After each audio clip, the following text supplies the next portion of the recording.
Hello, Internet. This is LordMaddog, and I'm coming at you with another quick update to my SOULSLIKE project. It's evolved way beyond Melee now, though. It's got everything. This will eventually evolve into my game. We're going to go ahead and talk about what I did this month, over the last 2 weeks. This will be a rather quick update because most of the stuff I did was underneath the hood. The first thing is I updated to 5.5. So we are now have access to mega lights, better shadows, and nanite mesh, nanite different things. Just a whole host of things now I have access, and I've been running off at 5.2. You won't see much difference right here looking around, but underneath the hood, it has a massive amount of differences. There was some bugs. I fixed them all. Combat and everything works perfectly fine. My menus work fine. Everything seems to work very good now. And so this now means that I am now able to also begin to work on my dialogue system, which I've put off and hold until after it got a preview to make sure everything was good. And then what else did I do? I went ahead and I made a settings system. So my settings window here, we'll go ahead and quickly go up there. We have audio. This obviously works. My master volume, I can turn up and down master volume. I don't have many sound voices, but here we'll see here that as my character swings his voice, his voice is now much lower than it was. So we'll go ahead and turn it to voice. There we are. And you can hear his voice much louder now.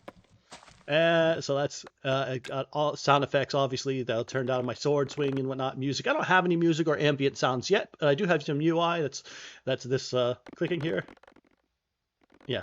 Okay, and the little thing here, I have to turn all the UI all the way down. So you can't hear it hardly anymore. So that works. There is no control setup or game setup yet, because that's going to be actually when I actually go to make my game. So I wanted to leave that open for later. I can save and reset my settings, my video settings here. If I hit auto detect, which will take a few seconds here, it'll take like 10 seconds to auto detect my settings. It'll set my settings as epic. But because I'm recording, you see my FPS drop down to 2.2 20 seconds. So that's not good. I'm going to go ahead and reset it back to about high, which will bring back my FPS. There we are. Well, we're at 30 right now because of other things changed. I can set my FPS limit to 30. There, we're capped at 30 now. Put it back to 60. And then I want to change some settings here so I don't have that problem with I'll put there we are, lower reflections. I'm not sure exactly what reflections does, but basically I'm not going to go through all the settings here. But texture quality, effect quality, y'all can change them. You can have VSync on or not. Okay, obviously now 5.5, I can choose whether or not to have mega lights. Now, there is a bug with mega lights right now, and I don't know exactly what's causing it. If I turn off mega lights, my editor will crash. Yeah, literally crash. And I'll also catch that at the end. It'll tell me that I am out of virtual memory. Even though I'm not using up all my computer's virtual memory, it'll instantly crash the editor. So I have to have mega lights on right now. So I'm not going to turn that off. We got Lumen. And Lumen is the basic systems. I don't know exactly, but it's kind of like the way it chooses how to light stuff. So obviously Lumen is going to make things look a lot better. So I'm going to keep Lumen on. Depth of field, I never liked depth of field. But I've got the settings. You can turn depth of field on. I'm not sure exactly if it's working the way I intended it to. I've not been a fan of depth of field ever in any video game at all. Never. And I can't exactly tell if it's working right now.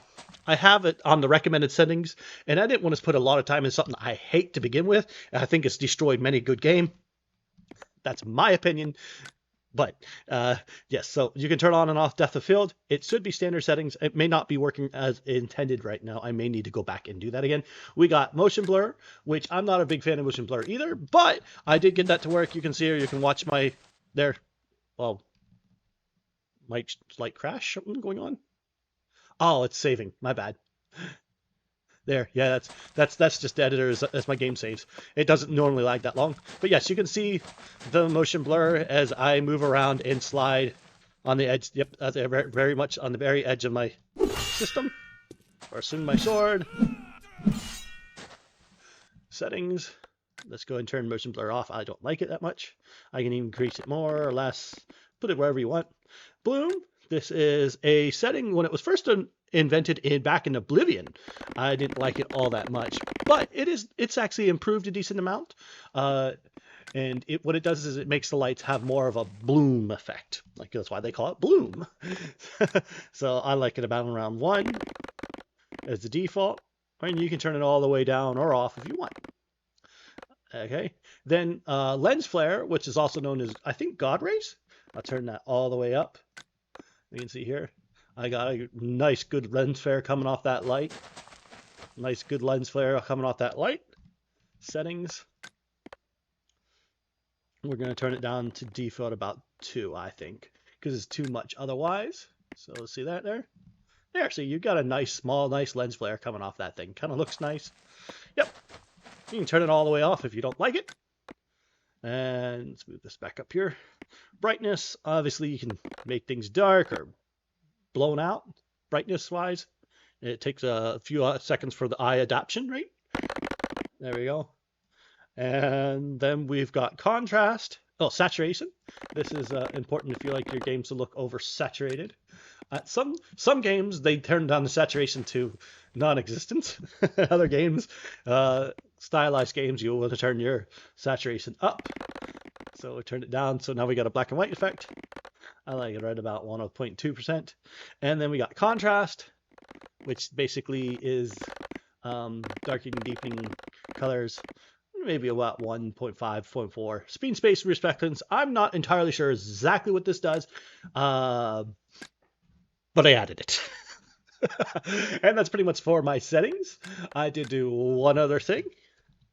I added a lantern. This one quality, a poor lantern, but see, here we go. You can see now with mega lights and with lumen, you can see the shadows effects. It's even reflecting off itself a little. I might have to change the casting shadows on the item itself.